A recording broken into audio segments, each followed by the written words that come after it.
নত জানে পররাষ্ট্র নীতির দিন বহুত আগে শেষ হয়ে গেছে, ওই দিন শেষ হয়ে গেছে। কেউ ধমকাবে চমকাবে তাদেরকে আগেই পিছনে রাস্তা দেখাই দিতে হবে।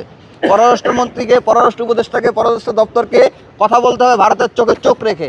আমরা দেশবাসীকে আহ্বান জানাচ্ছি। আসসালামু আলাইকুম ও স্বাগতম। আমি শেখ আসমা জেবিন।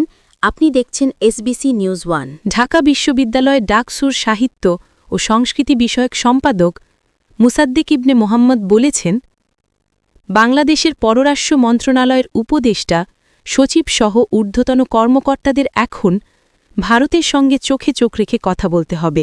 তার ভাষায়, ধমকানোর দিন শেষ হয়ে গেছে। রাষ্ট্রের স্বার্থ রক্ষায় এখন দৃঢ় অবস্থান নেওয়ার সময়।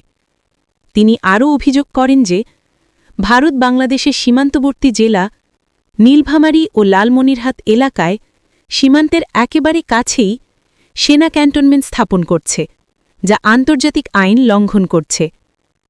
১০০ মিটারের ভেতরে এমন স্থাপনা করা একেবারেই অবৈধ এবং বাংলাদেশের জন্য আশঙ্কাজনক।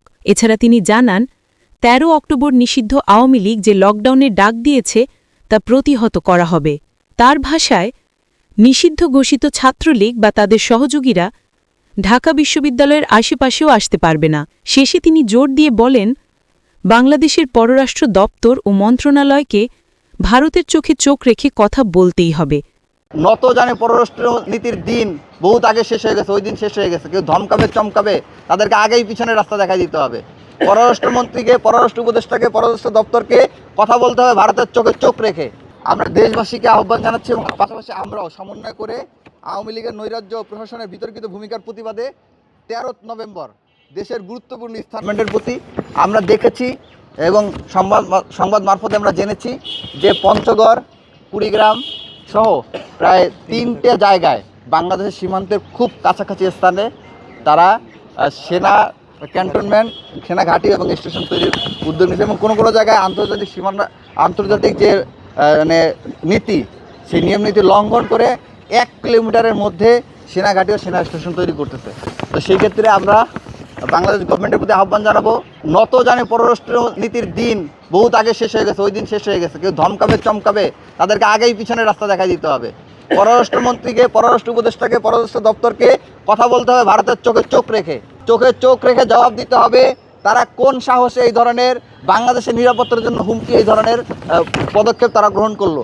এই বিষয়ে বাংলাদেশ সরকারকে তার অবস্থান স্পষ্ট করতে হবে, পাশাপাশি ভারতকে প্রেশার ক্রিয়েট করতে হবে। আর সর্বশেষ হচ্ছে বাংলাদেশের নিরাপত্তা ব্যবস্থা করার ক্ষেত্রে, ডিফেন্স সিস্টেম বৃদ্ধি করার ক্ষেত্রে, শক্তিশালী করার ক্ষেত্রে পদক্ষেপ গ্রহণ করতে এবং এই সকল স্থানগুলোতে, বাংলাদেশের সীমান্তবর্তী স্থানে বাংলাদেশকেও তাদের সেনা ঘাঁটি এবং সেনা ক্যাম্পগুলো আরও শক্তিশালী স্থানগুলোতে, যেসব স্থানগুলোতে তারা বের হইতে পারে এরকম বলে আশঙ্কা আছে, সে সকল গুরুত্বপূর্ণ স্থানগুলোতে সবাই অবস্থান গ্রহণ করবে এবং পূর্ণ প্রস্তুতি নিয়ে অবস্থান গ্রহণ করবে। কারণ এদের প্রত্যেকের হাতে, আপনারা জানেন যে অস্ত্রগুলো লুট হয়েছে, তো অস্ত্রগুলো প্রত্যেকের হাতে আছে এখনও, গ্রেনেডগুলো এখনও তাদের কাছে আছে। তারা ককটেল ফাটায়, গ্রেনেড ফাটায়, এগুলো পায় কই তারা গত 15-16 বছর ধরে যেগুলো রাষ্ট্রীয় জায়গা থেকে মজুত করছে সেগুলো আছে।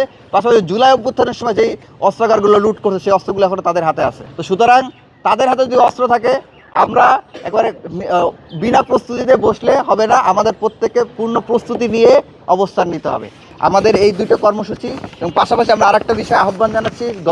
শেষে তিনি জোর দিয়ে বলেন, বাংলাদেশের পররাষ্ট্র দপ্তর ও মন্ত্রণালয়কে ভারতের চোখে চোখ রেখে কথা বলতেই হবে। ধন্যবাদ আমাদের সঙ্গে থাকার জন্য। এমন আরও খবর ও বিশ্লেষণ দেখতে আমাদের চ্যানেলটি সাবস্ক্রাইব করুন এবং নতুন ভিডিওর নোটিফিকেশন পেতে এখনই বেল বাটনে চাপ দিয়ে রাখুন। আবার দেখা হবে পরবর্তী পর্বে। আমি শেখ আসমা জেবিন, এই এসবিসি নিউজ 1 থেকে। আসসালামু আলাইকুম।